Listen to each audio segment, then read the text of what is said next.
yalnız ben.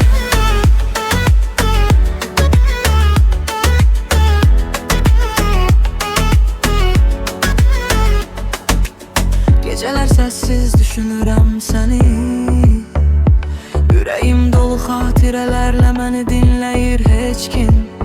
Gözlərim axtarır, amma sən yoxsan. Bu şəhər boş, mən isə yalnız yox heç kim. Bəzən gəlirsən yuxuma, səni qucaqlamaq istəyirəm, amma sözlərim çatmır, qəlbim susur. Hər addımda səni axtarıram. Yalnız mən, bu gecə yalnız mən.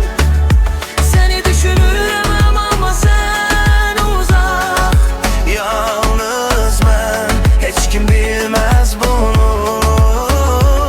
Ürəyim hələ də sənə bağlı, yalnız mən. Yalnız mən.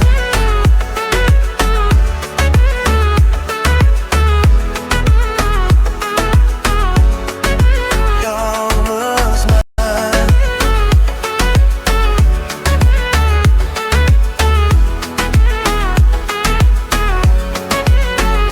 Rənglər solub, dünya səssiz.